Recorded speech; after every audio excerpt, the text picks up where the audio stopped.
Shalom, queridos. Eu queria bater um papo com você hoje sobre paternidade espiritual. É um assunto que tem sido colocado por muita gente, tem sido, como eu posso dizer, distorcido por muita gente. E eu queria trazer um entendimento sobre isso para a tua vida. A Bíblia ela é um livro baseado em paternidade. Tanto na Antiga Aliança quanto na Nova Aliança nós vemos Deus se movendo através da relação de pais e filhos. Mesmo nem sempre usando essa nomenclatura, paternidade, a unção de pai ela é evidente. Nos dias de hoje, muitos têm usado o termo paternidade para expressar possessão, limitando o crescimento, ativação de filhos espirituais. Porém, toda paternidade exercida ela deve ser apostólica, porque ela deve manifestar o envio dos filhos e não se basear em estrutura. É importante que nós conheçamos o ofício de um apóstolo, para que nós possamos entender como a paternidade deve se manifestar. A palavra apóstolo ela significa enviado. O próprio Jesus foi um apóstolo enviado pelo Pai. E Jesus, por sua vez, enviou 12 apóstolos que seguiram enviando mais apóstolos. Mas, então, quais são as atribuições de um apóstolo? Estabelecer fundamento. Efésios 2:20 diz o quê? Edificado sobre o fundamento de apóstolos e profetas, de que Jesus Cristo é a pedra fundamental ou a pedra de esquina. Outra atribuição do apóstolo é a manifestação do reino através de sinais. 2 Coríntios 12:12, Paulo fala assim: e os sinais do meu apostolado foram manifestos entre vós com toda a paciência por sinais, prodígios e maravilhas. Outra atribuição é ativar e enviar pessoas ao seu destino profético ou ao seu propósito. 1 Coríntios 9:2, Paulo falou que se eu não sou apóstolo para os outros, ao menos eu sou para vós, porque vós sois o selo do meu apostolado no Senhor. A responsabilidade de implantar e anunciar o reino de Deus. Mateus 10, de 1-7, fala assim: e chamando os seus 12 apóstolos, deu-lhes poder sobre espíritos imundos para expulsarem e para curarem toda enfermidade e todo mal. Ora, os nomes desses 12 apóstolos eram: o primeiro Simão, chamado Pedro, e André, o seu irmão, Tiago, filho de Zebedeu, João, seu irmão, Filipe e Bartolomeu, Tomé e Mateus, o publicano, Tiago, filho de Alfeu, e Lebeu, apelidado de Tadeu, Simão, o cananita, Judas, o Iscariotes, aquele que o traiu. Jesus enviou esses homens e lhes ordenou, dizendo: não ireis pelo caminho dos gentios, e nem entrarei na cidade de samaritanos, mas ide primeiro as ovelhas perdidas da casa de Israel, e indo pregai, dizendo: é chegado o reino de Deus. Os apóstolos, eles não só estabelecem os fundamentos, como eles também devem ser a base da estrutura da igreja. 1 Coríntios 12:28 fala assim: e pôs Deus na igreja, primeiramente apóstolos, em segundo lugar profetas, em terceiro doutores, depois milagres, depois dons de curar, socorro, governos e variedade de línguas. Nós precisamos discernir, em meio a tantas colocações equivocadas, a diferença entre o ministério dos 12 apóstolos e o ministério apostólico, que segue para edificar a igreja. E, acima de tudo, a igreja nasceu apostólica e ela vai continuar sendo apostólica, porque o Senhor da igreja é o apóstolo das nossas almas, que é Cristo. Então, Deus ele se relaciona como pai através de pais. Os apóstolos nada mais são do que pais. Porque eu tenho para mim que Deus nos pôs, nós apóstolos, nos pôs por últimos, como condenados à morte, pois fomos feitos espetáculos para o mundo, aos anjos e aos homens. Nós somos loucos por amor a Cristo, vós sábios em Cristo. Nós fracos, vós fortes, vós ilustres, nós vis. Até esta presente hora sofremos fome, sede, estamos nus e recebemos bofetadas e não temos pousada certa, nos fadigamos trabalhando com as nossas próprias mãos, somos injuriados e bendizemos, somos perseguidos e sofremos, somos blasfemados, rogamos e até o presente temos chegado a ser como lixo desse mundo e como a escória de todos. Não escrevo essas coisas para vos envergonhar, mas admoesto-vos como filhos amados, porque ainda que tivesseis 10.000 aios em Cristo, não terias contudo muitos pais porque eu pelo Evangelho vos gerei em Cristo Jesus. Isso é o apóstolo Paulo escrevendo em 1 Coríntios 4, de 9 a 15. Isso falando como pai a filhos. Grande parte dos problemas que nós vivenciamos e que são vivenciados pelos filhos se origina na vida dos pais e no ambiente familiar. Inúmeras pesquisas feitas no Brasil e no mundo mostram que incoerência, tradições, vícios, divórcio influem diretamente no padrão comportamental das crianças, produzindo uma iniciação sexual precoce, dificuldade no aprendizado, medo, insegurança, agressividade, pornografia, entre tantos outros males. Quando nós temos o entendimento que nós somos seres eternos e que fazemos parte de uma história muito maior do que a nossa própria vida, nós assumimos a responsabilidade de construir um legado e gerar filhos, sejam eles naturais ou espirituais, sadios, bem como a responsabilidade de construir uma herança. A importância da paternidade, ela também implica no privilégio de nós sermos filhos e capazes de sermos curados da nossa própria história de maldições hereditárias. O profeta Malaquias, ele profetiza o cenário como se fosse o cenário atual. E ele fala: eis que eu vos enviarei o profeta Elias, antes que venha o grande e terrível dia do Senhor. E ele converterá o coração dos pais aos filhos, e o coração dos filhos aos seus pais, para que eu não venha e fira a terra com maldição. O espírito profético, representado pela figura de Elias, tem cumprido exatamente essa tarefa: converter coração de pais a filhos e de filhos a pais. E isso nos prova mais uma vez como nós somos dependentes da paternidade apostólica nas nossas vidas. O assunto paternidade, ele é muito mais que a figura de uma pessoa. É uma unção que está sendo restaurada nessa geração. Deus deu à igreja o Espírito que clama Abba, Pai. Portanto, nós temos a necessidade de reconhecer a nossa identidade de filho. Muitos, de maneira errada, afirmam, baseados nos textos de Mateus 23, 9, e a ninguém na terra chameis Pai, porque um só é o vosso Pai que está nos céus. Mas e que a paternidade espiritual é uma heresia. Basta nós olharmos a origem da palavra Pai no contexto. E a raiz ali é Abba e não Pater, que significa paternidade. E, se você me permitir, eu vou parafrasear isso daí. Esse texto, ipsilíteris, ele diria o seguinte: a ninguém na terra chamei vosso Deus, ou chamai vosso Deus, porque um só é o vosso Deus que está nos céus. E não a ninguém chamai Pai. Paternidade, ela é uma herança espiritual com a capacidade de percorrer uma linhagem. Quando nós nos submetemos à paternidade, nós recebemos o privilégio de receber o legado daquele que é o nosso Pai espiritual. Paternidade deve ser algo presente. Aí entra uma outra questão. Nós vemos hoje uma era de coach, de mentoreamento. Parece até que o privilégio da paternidade tem sido sinônimo disso. Muitos ministros nomeados pais têm tratado a paternidade da mesma forma. Porém, paternidade requer tempo, vida, responsabilidade.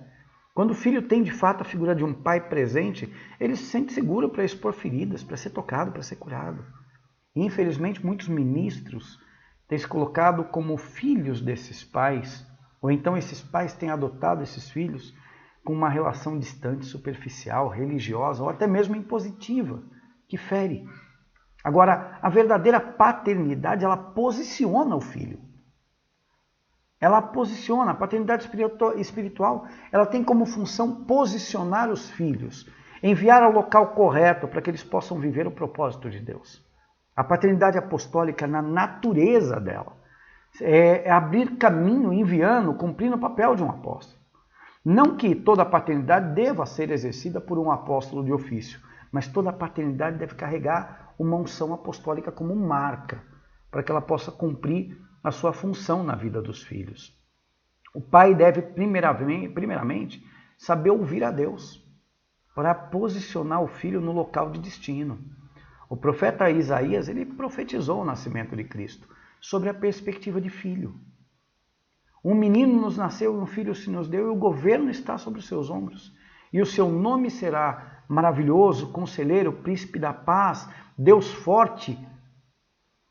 Ou seja, Nós temos que entender que governo está nos ombros e ombros são o símbolo do governo de pai para filho. Geração de governo que vai produzir mudança nesse mundo é a geração que sabe caminhar como filho, esperando o tempo do envio.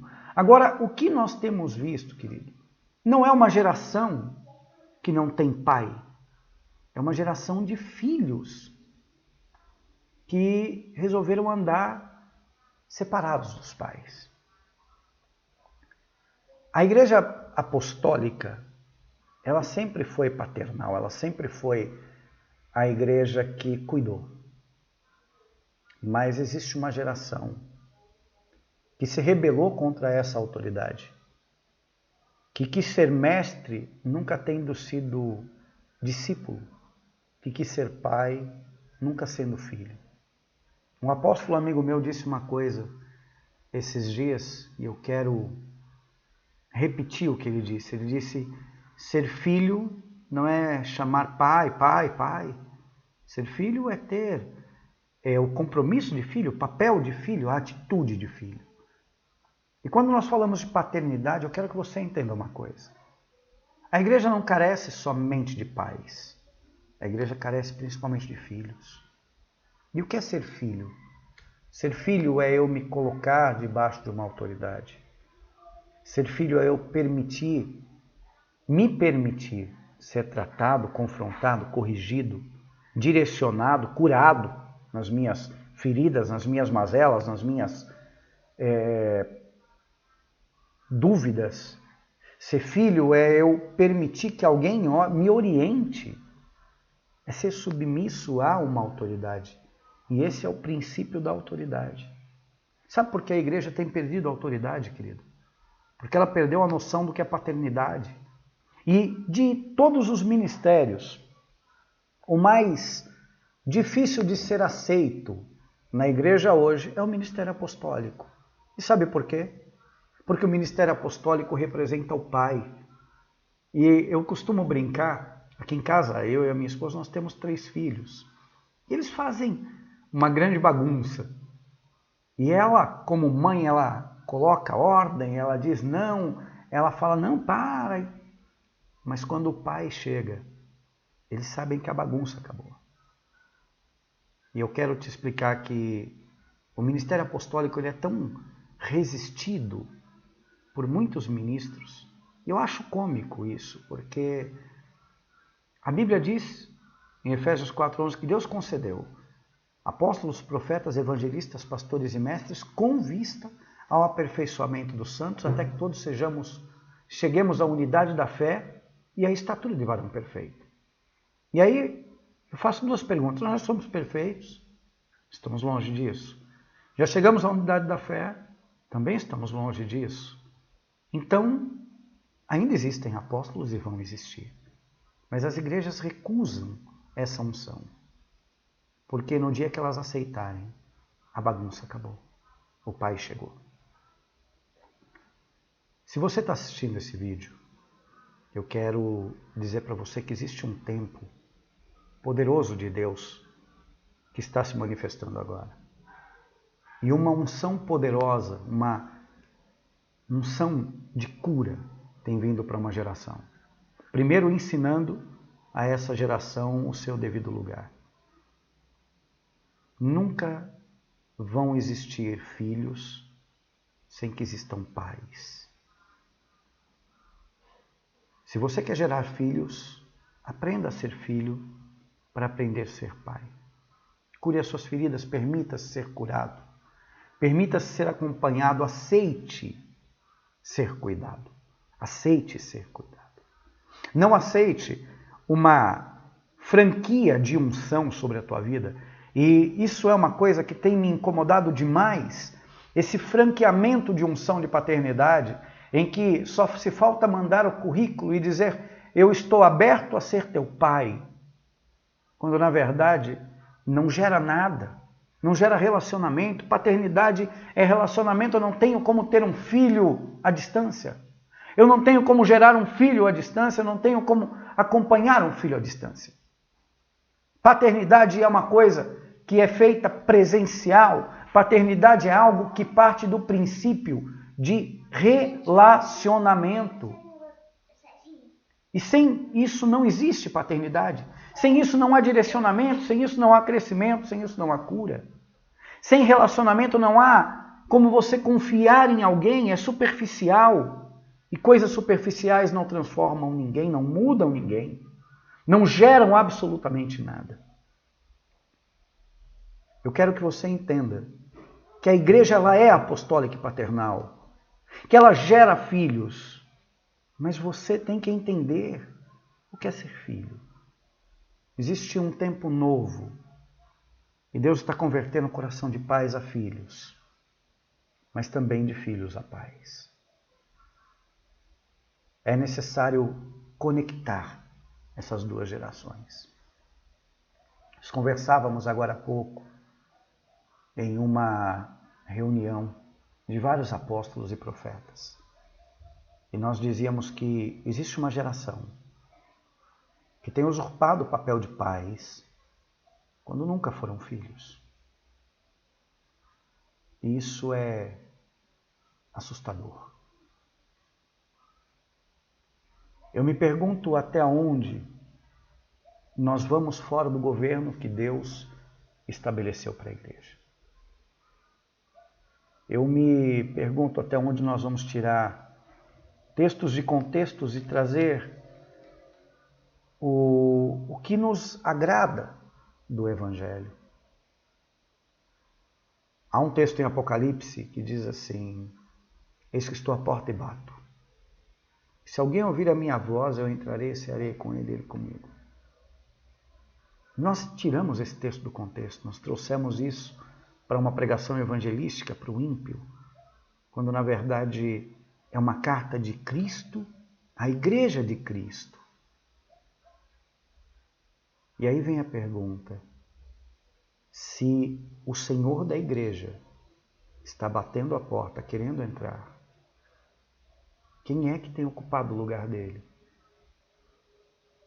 Será que nós estamos como nos dias dos judeus, na época em que Jesus andava sobre a terra e que eles entravam no Santo dos Santos, com toda a parafernália, com todo o cuidado, e que Deus precisou rasgar o véu para dizer: vocês estão cultuando algo vazio?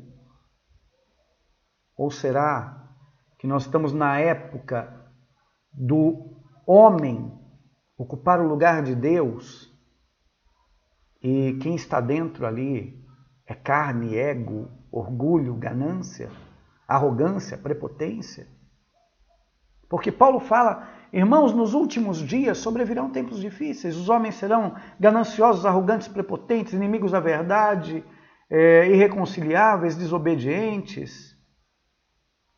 Ou será que já nos corrompemos tanto no entendimento que o que tem ali dentro já foi contaminado pela raiz de Satanás?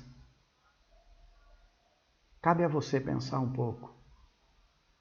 Deus tem chamado essa geração a um novo tempo, querido. Você faz parte dessa geração.